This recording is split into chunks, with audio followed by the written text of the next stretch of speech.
परमात्मा की लाठी में आवाज नहीं होती।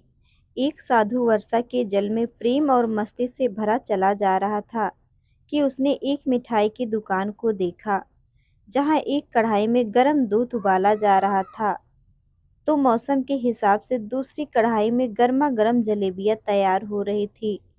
साधु कुछ क्षणों के लिए वहां रुक गया। शायद भूख का एहसास हो रहा था या मौसम का असर था। साधु हलवाई की भट्टी को बड़े गौर से देखने लगा। साधु कुछ खाना चाहता था, लेकिन साधु की जेब ही नहीं थी, तो पैसे भला कहाँ से होते। साधु कुछ पल भट्टी से हाथ सेकने के बाद चला ही जाना चाहता था कि नेक दिल हलवाई से रहा न गया और एक प्याला गरम दूध और कुछ जलेबियां साधु को दे दी। मलंग ने गरम जलेबियां गरम दूध के साथ खाई और फिर हाथों को ऊपर की ओर उठाकर हलवाई के लिए प्रार्थना की। फिर आगे चल दिया। साधु बाबा का पेट भर चुका था। दुनिया के दुखों से बेपरवाह वो फिर एक नए जोश से बारिश के गंदे पानी के छींटे उड़ाता चला जा रहा था। वह इस बात से बेखबर था कि एक युवा नवविवाहित जोड़ा भी वर्षा के जल से बचता बचाता उसके पीछे चला आ रहा है। एक बार इस मस्त साधु ने बारिश के गंदे पानी में जोर से लात मारी। बारिश का पानी उड़ता हुआ सीधा पीछे आने वाली युवती के कपड़ों को भिगो गया। उस औरत के कीमती कपड़े कीचड़ से लथपथ हो गए।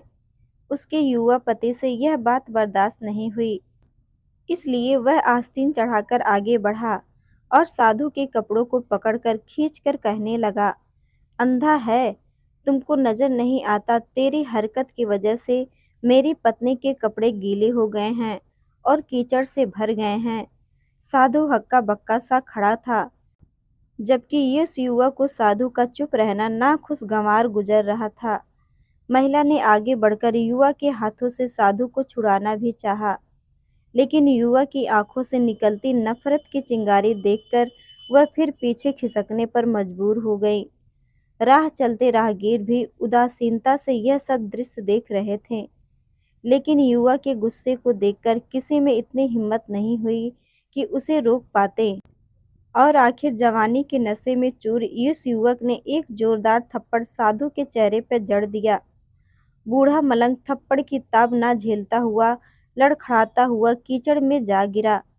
युवक ने जब साधु को नीचे गिरता देखा तो मुस्कुराते हुए वहां से चल दिया। बूढ़े साधु ने आकाश की ओर देखा और उसके होठों से निकला, वाह मेरे भगवान, कभी गरम दूध जलेबियां और कभी गरम थप्पड़, लेकिन जो तू चाहे मुझे भी वही पसंद है। यह कहता हुआ वह एक बार फिर अपने रास्ते पर चल दिया।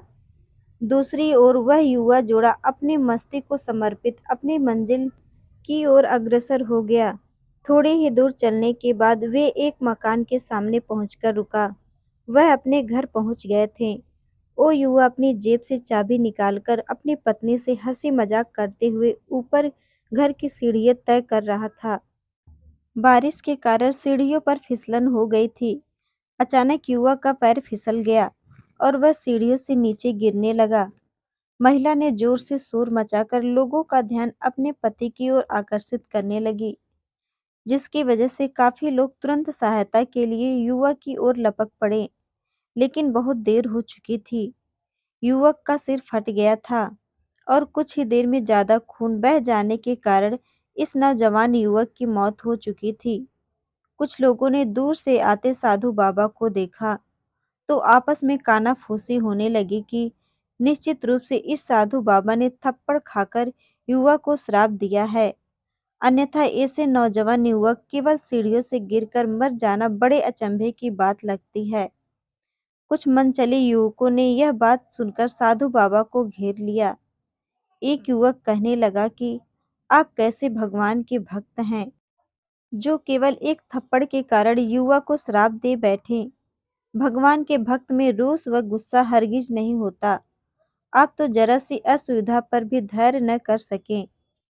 साधु बाबा कहने लगे, भगवान की कसम, मैंने इस युवा को श्राप नहीं दिया। अगर आपने श्राप नहीं दिया तो ऐसा नौजवान युवा सीढ़ियों से गिरकर कैसे मर गया। तब साधु बाबा ने दर्शकों से एक अनोखा सवाल किया कि आप में से कोई इस घटना का चश्मदीद गवाह मौजूद है? एक युवक ने आगे बढ़कर कहा, हाँ, मैं इस घटना का चश्मदीद गवाह हूँ। साधु ने अगला सवाल किया, मेरे कदमों से जो कीचड़ उछाला था, क्या उसने युवक के कपड़ों को दागी किया था? युवा बोला, नहीं, लेकिन महिला के कपड़े जरूर खराब हुए थे। मलंग ने युवक की बाहों को थामते हुए पूछा, फिर युवक ने मुझे क्यों मारा? युवक कहने लगा, क्योंकि वह युवक इस महिला का प्रेमी था और यह बर्दाश्त नहीं कर सका कि कोई उसके प्रेमी के कपड़ों को गंदा करे, इसलिए उस युवक ने आपको मारा। युवक की बात सुनकर साधु बाबा ने एक जोरदार ठहाका बुलंद किया और यह कहता हुआ वहां से विदा हो गया, तो भगवान की कसम, मैंने श्राप कभी किसी को नहीं दिया, लेकिन कोई है जो मुझसे प्रेम रखता है। अगर उसका यार सहन नहीं कर सका, तो मेरे यार को कैसे बर्दाश्त होगा कि कोई मुझे मारे? और वो मेरा यार इतना शक्तिशाली है कि दुनिया का बड़े से बड़ा राजा भी उसकी लाठी से डरता है। सच है, उस परमात्मा की लाठी दिखती नहीं और आवाज भी नहीं करती, लेकिन पड़ती है तो बहुत दर्द देती है। हमारे कर्म ही हमें उसकी लाठी से बचाते हैं।